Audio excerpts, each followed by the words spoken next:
What's going on, everybody, and welcome back to episode 9 of the Life on 11 podcast.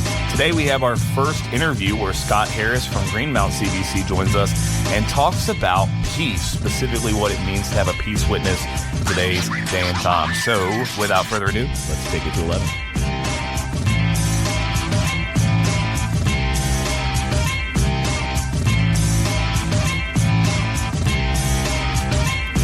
All right, guys, we want to welcome you for our first interview here on the Life on 11 podcast. Today, we are really pleased and honored, would we say, to be joined by Scott Harris. Scott is, most importantly, a follower of Jesus Christ. He is a husband and a father of 3. Scott is also the pastor of the closest CBC to our congregation as the crow flies over at Greenmount CBC, where you've been for a few years now, 5 years. And Scott also serves on the Blue Ridge Regional Board. And so we're really glad to have Scott here. The one thing I will say is it's good to have Scott because he runs. And there's never been a runner on this podcast, not one time. Running is not a thing. Has there ever even been a runner in this studio? Maybe once. Really? Maybe. Who? We'll get back to that. So what's up, Scott? How you doing today, man? I'm doing wonderful. Glad to be here. Always excited to talk to you guys because I enjoy your company. So that's it. We play some old man basketball. You've heard us talk about old man basketball on the podcast. Okay, I'm one of the old men. Yep.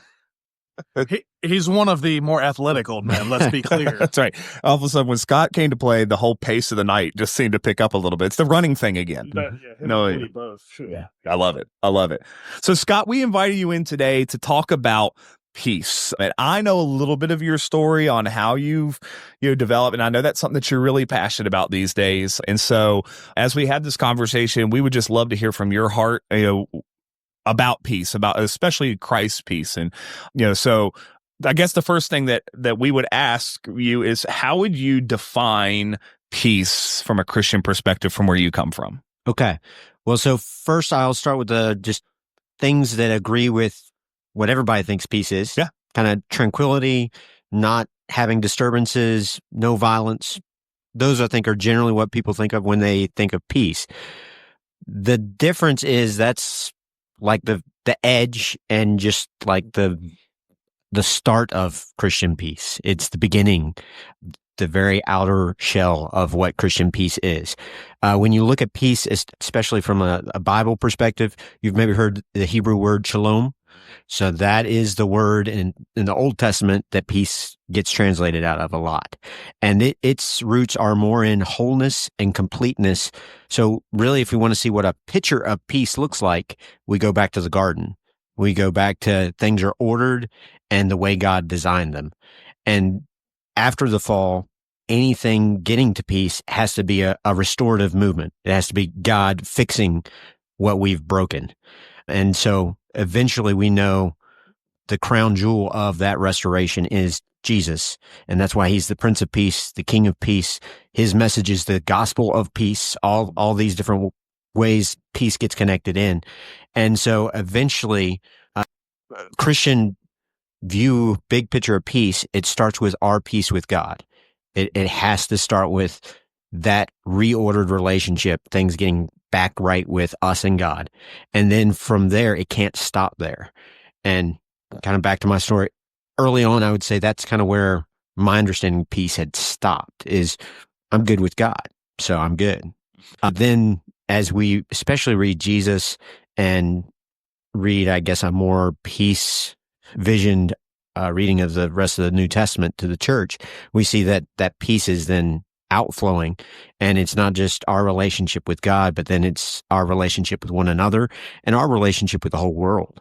Is we are agents of reconciliation. We are ambassadors of that restoration, and we become workers of peace. We become the peacemakers. Mm-hmm. So, nutshell, that's my gal. I really appreciate how you talk about how it has to begin with Jesus, right? Which is something the world doesn't do. But then we become agents of it. Like, we still have a part. And I think for me, that's where I've seen the church really fail, is either they say we have no part in doing peace, that's only God's job, or we have to be the ones making peace. So therefore that empowers wars and conflicts and things like that. All right. I see a T-shirt idea here. Okay, let's go for it. You know, people have the DEA T-shirts and the DEA jackets. AOP, Agent of Peace. Okay. I like it. We need them. Okay. I thought you were going to say like PEA for like Peace Enforcement Agency, and it would say P. See what I did there? No. I would wear AOP. Okay. AOP. Okay. There you go. AOP. Agent of Peace. Okay. Yeah. Okay. It's done. Fair enough. In-store shelves tomorrow. It's happening. Okay. Done. You better hope it's ready because someone might actually try to buy one. Who's going to listen to this before tomorrow? Seriously. Scott, Jeremy and I were talking a little bit as we were getting ready for this podcast. Jeremy, you grew up Mennonite. Oh, yes. And I grew up in the Church of the Brethren, but yet peace for us was not something that was discussed at the congregational level. I didn't. Surprising. Yeah. Believe it or not. I like Brethren my whole life. And the first time that I ever realized that the Church of the Brethren was a peace church was when I went to the Church of the Brethren annual conference in 2008. And it was news to me, like, what? Like, Wow. And for me, the first time that like we talked about being peace agents of peace was when it was time for me to register for the draft. My parents were like, "Oh, by the way, you need to register as a conscientious objector." I'm like, "What?" Yeah. So then we have a conversation about it. I'm like, "Oh, okay. Okay, that'll work. Interesting." Yeah. Yeah. Now, Surprising, right? You didn't grow up in a peace church No. atmosphere. So what was the thing? Like what drove you to start unpacking this piece a little bit more? Yeah. And so I grew up in the Baptist background. Mom left a Baptist Bible study to go have me, and then I was back pretty much the next day. So that's how Baptist I started out as. Was one say you were predestined to be in Bible? No. Oh, okay. Anyway. Let's not get into that conversation. And I guess so not only the church background, but I was also a military brat. So my dad was in the military for over 20 years, most of my childhood, Marine Corps. And so it was a huge part of how I understood the world.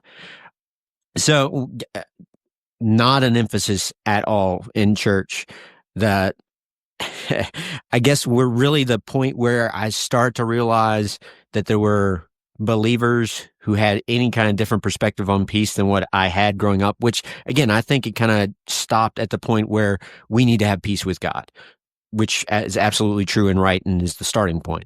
But right out of high school, I then went to EMU, and I met a lot of different people with a lot of different perspectives on a lot of different things there, one of which was peace.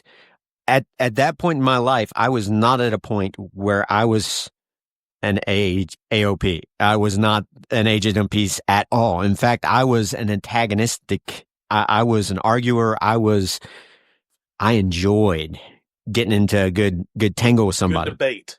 I had some zingers. I loved it. Let's argue. Let's figure out what. You can still break a zinger out every once in a while. Yeah. You don't have to give them all up. Fair enough. We are pro zinger here on the Life on 11 podcast. That's another shirt. Well, because I know it can lead me down a path I don't want to go. Fair enough. I get it. I got some fences there. So here was my going into EMU, a very Mennonite, very peace conscientious environment, and this was right after 9/11, right? So there is significant discussion about these things. So my rolling in there, I took the biggest American flag and Marine Corps flag I had in the house and hung them up just to stir up stuff. And yeah, the point where I realized something was off in my perspective was my roommate was not saved. And at one point somewhere at EMU, he was there for sports. Oh, he would have dominated our old man basketball league. Okay, you don't know him anymore, do you? Yeah, we don't want him. No, he's out of the area. Okay. Yeah. All right. Good for us. Yeah, he would For have basketball purposes. Yes, for sure. But somewhere near the end of the first year, he said we just had a talk, and he was like, "I don't understand. I came here, Christian college. I was like, I'm assuming I'm going to be the bad guy at this school, but people seem a lot more angry and upset about you and the things you say than me. And I still don't understand what you all are fighting about." And I slowly came to this realization that I had not shared the good news of Jesus with this person who I had lived with for almost a year. And no one at this Christian college had shared the good news of Jesus with this person that did not know Jesus. All he knew is that we had some disagreements about how we followed Jesus that we were willing to not be friends about. Wow. Okay. And so I got to peace just simply through, do I really think the gospel is the most important thing? Is the message of Jesus the most powerful and most important thing in my life, in what I'm communicating to the world? And I really got convicted that it wasn't. After that, I had a couple more moments. I feel like really bad that one of the pivotal moments in this story comes from a movie, but that we're in a entertainment age and an entertainment. Have either of you all seen the movie Into the Spear? Yes. Yep. I have not. Okay. It is based on real life. Missionaries, 1950s, go to Ecuador, minister to some of the most violent tribes there are. And a line in that movie just hit me, and I could not get it out of my heart and head. One of the guys, the son, is asking this missionary father, what happens if they try to kill you? Are you gonna shoot? You're gonna defend yourself? And he tells his son, we cannot shoot the Wadani. They are not ready for heaven, but we are. Oh, wow. Mm-hmm. And man, that just hit me like a massive boulder. Yeah. And all the what if scenarios, the robber comes into your house and they got a gun at you and you got to defend yourself, right? You got to fight back. And I'm pretty sure that person needs Jesus. If anyone clearly needs the work of Jesus in their life, they need that peace, the restorative work of Jesus in their life. I think they're first in line of need. Mm-hmm. And it's a good perspective. Putting my life on the line seems like small thing if that person comes to a saving faith. And so that slowly, like the peace boulder just started rolling down the hill, gathering steam. By the time I get to Greenmount, I've taken some seminary classes. I've run into some of the radical reformers. The story of Dirk Willems. Mm-hmm. You familiar? You're like, I'm not. Early Anabaptist. During the Reformation movement, he is arrested for baptizing. Okay. Not allowed. We just do that with babies. So he escapes prison. He's fleeing, runs over some thin ice he can get over because they haven't been feeding him good. The people chasing him, not so much. One goes through the ice. He turns around, saves the deputy that's trying to arrest him, and they still arrest him, and then they burn him at the stake. Oh, wow. Okay. Yeah. Wow. Right. And just, I'd start the Anabaptist movement, the Brethren Church, coming out of this war between three church states. Mm-hmm. The Reformed Church, the Catholic Church, and the Lutheran Church are fighting each other. All people who say, we're for Jesus, and they're killing each other. Mm-hmm. Like, how does this fit? How does this make sense? Yeah. And so by the time I get 5 years or so ago, I get to Greenmount, I'm more Peace Church Brethren than most of the people. And it sounds like our congregation was a lot like the two congregations. A lot of people are like, what are you talking about? Wasn't even, I think, brought up in my interview. They wanted to know a lot of things about what I believed. Yeah. That really wasn't one of them. Mm-hmm. Yeah. Mm-hmm. Yeah. It's really interesting to me, Scott, because I don't know. I'm not from Broadway, right? I grew up in Augusta County, and moving down here, I realized very quickly that military service means something in the town of Broadway, right? They've lost a few young men in battle. It's big in all the sports programmings, the service, all those things. But what I find interesting is next to Broadway High School is the John Klein Homestead, who is sort of like the Brethren patriarch of peace, right? In his work during the war and tending to those soldiers. That is fascinating to me that the John Klein Homestead property line literally backs up to the Broadway High School property line, and you have on one side that the if I were to, maybe this is an overstatement, feel free to check me on this, guys, but it feels like a lot of times, especially with the young men in Broadway, they would be told the most honorable thing you can do is die in war. Yeah. And then you have John Klein, who's like, the most honorable thing you can do is save someone's life, even if they're trying to kill you. And those two things literally bumping up to each other on property lines is really interesting to me. Yeah. And we don't talk about that. Yeah. No, we don't. So That's interesting. how does your new views on peace, newish, you talk about coming from a military family. How'd that go? Like, if you don't mind me asking. Yeah. So I would say as that conviction took more root, I'm someone I had plenty of guns in my house, right? I 1911, 22 Ruger, 2 shotguns, enjoy shooting, target shooting, skeet shooting. Not great at it, but enjoy it still, right? And eventually I get to this place where I convictionally, if someone breaks in, there's no thought in my mind that says I'm going to go for a gun. That's just not any. And so at that point, they're just in my house and become a risk to children in my house. And so the conversation with my dad then of, hey, this is where I've kind of got to.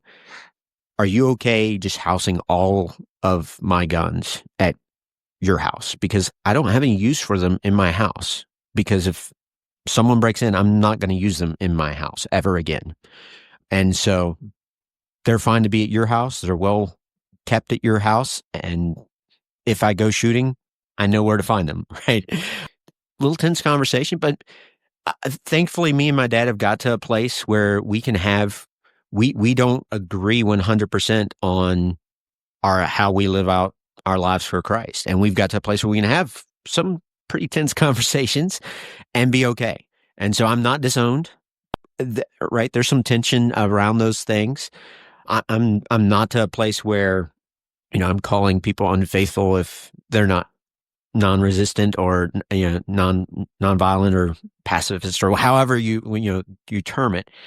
But, right, so that would, I'd say, was like the clearest moment where I had to my convictions got a point where this is the next appropriate action that I'm going to take. It's also when I became brethren, there were a lot of conversations I had with some of the folks with On Earth Peace. That's supposed to be a organization focused on peace. And as I got into what they were doing and how they were communicating peace, it was not the kind of peace we started talking about. It wasn't centered around Jesus, that God, man, starting with that right relationship. It was all temporal, small doses of bits and pieces of the kind of peace God wants us to have. And so I had some pretty intense conversations there too. They're like, yeah, I'm not sure you really understand peace. I'm like, I'm pretty sure. I think I do. That's what I was going to say to you. So, then through those conversations, really through those conversations, I got to share the gospel with people. I think they love peace. They have peace as an objective, but they're far from peace. Mm-hmm. And so, I think those are some pretty intense things as well. And now as a pastor, I've definitely, I have some folks that have served in the military in my congregation. And so we've had some pretty in-depth conversations. I got people that have served in Vietnam in my congregation. So we've had some conversations, and it's good. Mm-hmm. I'm sure. So one of my questions then, Scott, for you would be, I feel like one of the things that really divides people about peace is you have your ultra pacifist that is absolutely peace almost becomes God is would my experience be for some of my friends who are ultra peace. Peace is their God. Jesus isn't their God. God isn't their God. Peace is. And then you have your super conservative folks are do what you want. I'm not giving up my guns. I'm going to shoot someone that. What do you think are some, could I use the word common sense ways that Christians can live out and try to work for peace in your experience? Like, can you just think of, hey, if you're trying to discern this, here's how your journey has started. Here's ways that we could work for peace in our communities that don't make people be like, oh man, those guys are crazy. They're ultra right or ultra left. They're just common sense Christians. Can you think of some ways that we could practice those things as Christ followers? Well, so I think when we talk about peace, a lot of times we go straight to the home invasion scenario, the military scenario, and we really just should start with how are we interacting with our neighbors kind of scenarios, and having, being close to a situation where people are yelling and screaming, and there is an altercation. It's not maybe quite fist fight yet, but stepping into that and trying to get everybody to calm down enough, and like, what is the issue, and sharing the gospel, figuring out where are these people believers or not believers, and if someone's not a believer, how can I get this pointed toward Jesus? And that has maybe been one of the bigger places, is just those kind of interactions. Is when there's lost people, they're going to act like lost people, and one of the biggest ways we can interject Jesus into the conversation is saying that we don't need to fight over this. The other pieces that I would say is, again, pre Scott being an AOP, I would have not seen any issue with me getting into a pretty heated argument with other Christians. We're just working stuff out. I would have cited iron sharpens iron, and this is what it looks like. But it didn't include gentleness and love and kindness. It was devoid of the fruit of the Spirit. And until my roommate there at EMU said, I don't understand what's going on, he didn't see Jesus because we weren't acting like Jesus. One of the times I got into one of those kind of arguments, it was with someone that had a different view of baptism than me. I mean, it got so ugly that they brought a tract to me the next day because they just assumed I couldn't be a follower of Jesus. Wow. Now, I won that argument, I'm pretty sure. but the record show. So I think that's another thing. So when I do have disagreements, like the on earth peace folks, that was not me yelling. That was not me saying you're an idiot, right? That was not me demeaning or any of those things. It was a very different conversation than what it would have been before. Just that my whole outlook on how we should communicate with one another is completely different, because peace is just a part of who I am. I mean, if that was one of the primary objectives of Jesus and how he was doing things and what he was about, that needs to be on me too. And I think we can get to some of those more like what if, like bigger, harder situations. And I think the Peace Church witness in violent places is just so much more impactful. They're hungry for a king that says peace is the answer. Mm-hmm. Mm-hmm. I'm thinking here for the average person though, like not someone who's in law enforcement or in the military. I mean, the thought to go to the argument of what if somebody breaks in my house, I'm going to shoot. Like, you're talking about a very unlikely scenario, especially around here. It's less likely to happen. If I give out your address, it might be a little bit more. Well, now that I just said that, yes. Well, so let me give you an example from being a dad. Right, kids fight. Yep. What? Are you kidding? I know. Pastor kids fight too. What? Yes, I know. Oh. Shocking. That's the next podcast. Things you didn't know. So my middle daughter, she's our fighter, and last year she had an arch nemesis. This child was seemingly a bully. It was not a friendly situation. And, we expressed to her that we don't know what's going on with this kid's family. We don't know what he's got going on. We told her that just try to be nice. Mm-hmm. Conquer evil with good. Yep. Right? Something I did appreciate from On Earth Peace is they like Martin Luther King. And he says a lot of great things. Something he said about peace was, you can't conquer darkness with darkness. You can't conquer hate with hate. No, you conquer darkness with light. You conquered hate with love. And so those were some of the things we started feeding into our 7-year-old. Went on a field trip with my daughter this just a couple weeks ago. That arch nemesis is now one of her posse best friends. Love turned it around. Yeah. So if it can work for 7-year-olds, I think it can work for us. Yeah. So, and that's Adults have a lot of pride. yeah. So that's what makes it hard. Yes. Well, and I think if people that hold this conviction would be doing more with their kids, so it's something that it's part of their framework from the beginning. I mean, I wish it was a part of my framework from the beginning. I think it would just be more natural for us, because at this point, I don't think it is natural. Like a lot of us, we had to look at our WWJD bracelet and say, "Oh yeah, that's right. Jesus didn't call down the thunder." And even then, like, but what becomes? It's always, well, Jesus flipped tables. Okay, so we're gonna pick one instance, like we pick the anomaly, and instead of talking about all the times that Jesus did resist that. Even not talking about Jesus, just in the world today, everything is about you. You do what's best for you. You do what makes you happy.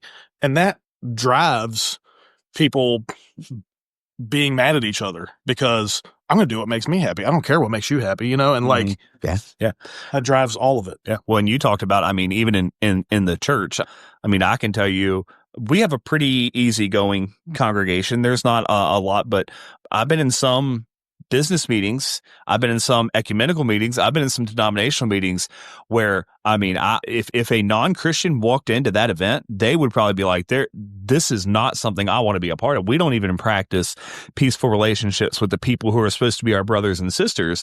It's like, even in the world of the church, our first instinct can become create conflict or lean into the conflict in a way that's violent, or I can tell you, like, one of the things I think in church that really ruins our peace witness is the amount of like passive aggressive behavior that the church has. And they do so in the name of peace, right? They're like, well, and that was always one of my big things with the denomination we came from was, I said the tagline should have been passive aggressively, simply together, because there's so much passive aggressive behavior in the church that I think sometimes we even mistake passive aggressive behavior as peace when it's not. Sometimes more damaging than just letting it go. You mean someone trying to convince themselves that it's peace. Yes. Even though it's passive aggressive. But so the church I grew up in, just so far out of peace, was this one huge split I witnessed was over music. Those drums of the devil, even though they're in Psalms. That's going on the Things You Didn't Know podcast for next time. Right? Watch out. The other was the translation of the Bible we used. Yeah. Both of those issues, I was old enough to be in those meetings, and half the church walked away in both those situations. Like, how in the world does that point people to Christ? Yeah. It just doesn't. Yeah. Oh, there's so many examples of that. Yeah. Yeah. And as I start to witness more and like being more open about my faith, I found that was like one of the biggest hindrances is just people, well, I know so-and-so, and like they're terrible. Like, they're hateful. They're always doing this thing. Another point where, again, I kind of recognized in myself that maybe I wasn't. So I worked at Fraser Quarry before I became a pastor. So that's a mining operation, truck drivers, all this. For about a year and a half, I did a truck driver Bible study in the mornings. Captive audience. It was first come, first serve on getting the loads and getting loaded up. And so drivers would show up over an hour early before we opened. I was like, hey, I could do this. Maybe a little God doing God things in me.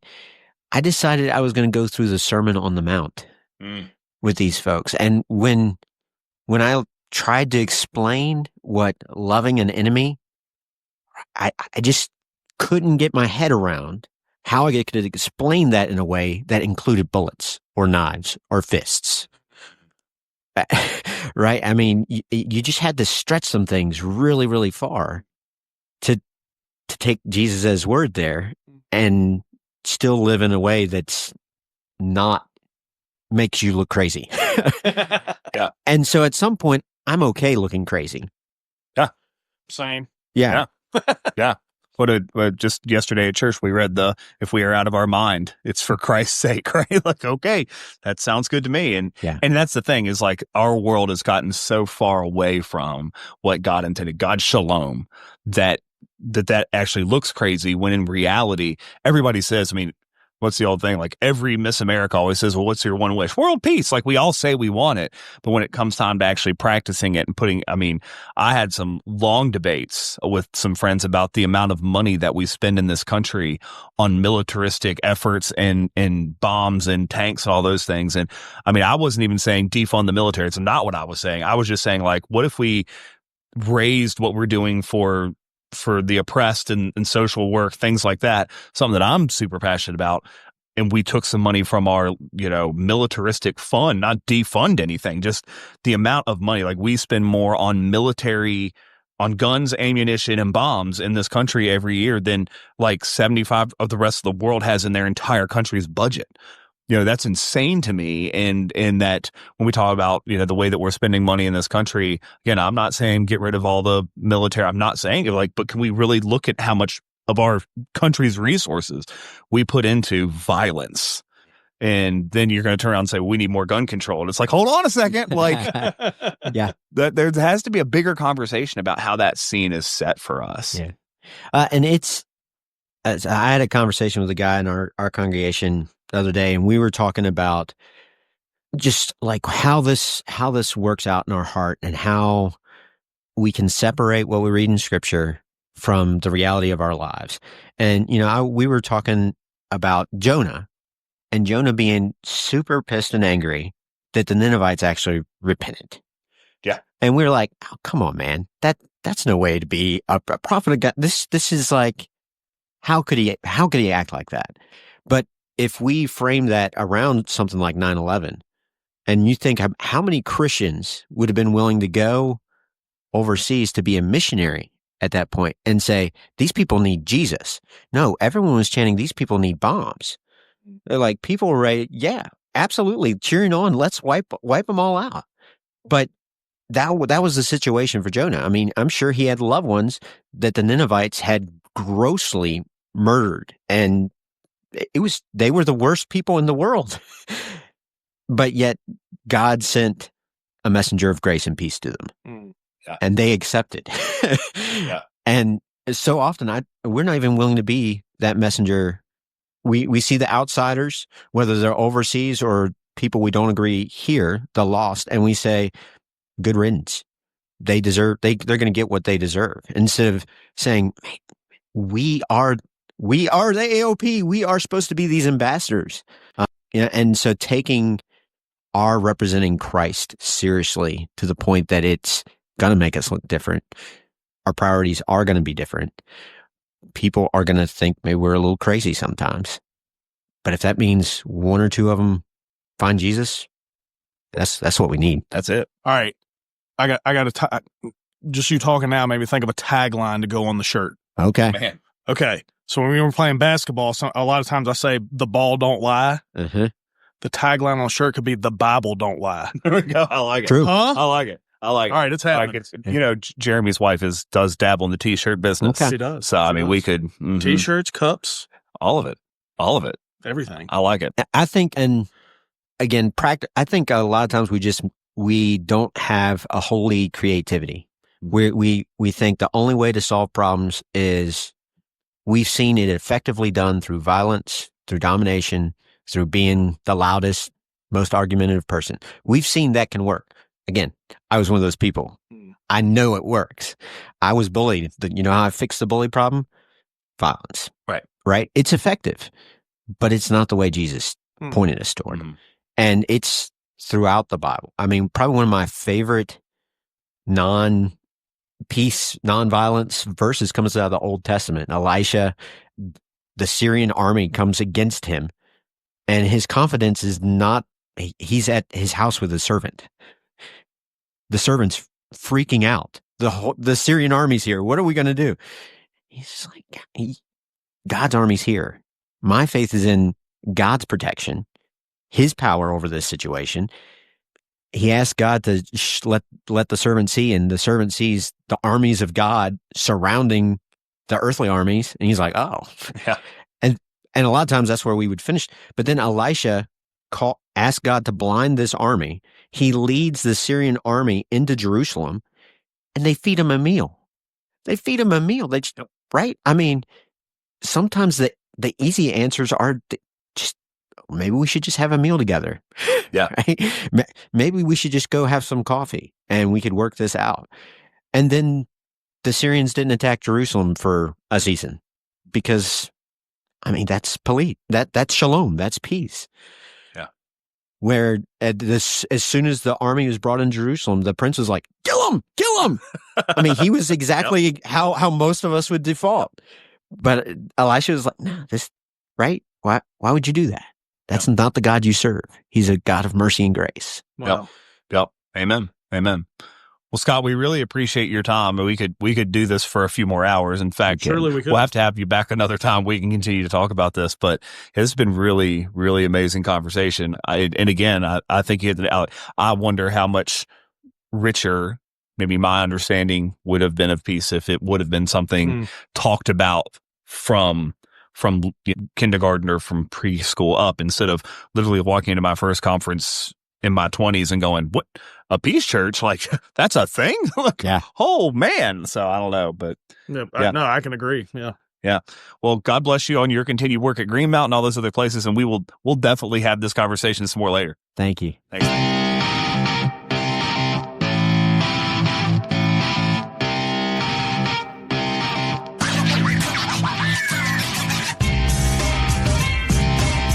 And that's a wrap for this week's Life on 11 podcast. As always, we hope that you will subscribe to this podcast wherever you get your feeds from. You can follow us on our social media channels by searching at Life on 11 podcast. And one of the best ways you can support what we do is to share this episode with your friends. We hope you will join us next time on the Life on 11 podcast, where faith is loud and God's truth is louder. If this episode stirred your spirit, share it with someone who needs a little hope today. Stay bold, stay rooted, and remember, we're called to not do the kingdom halfway. Keep living loud for Jesus. We'll see you next time.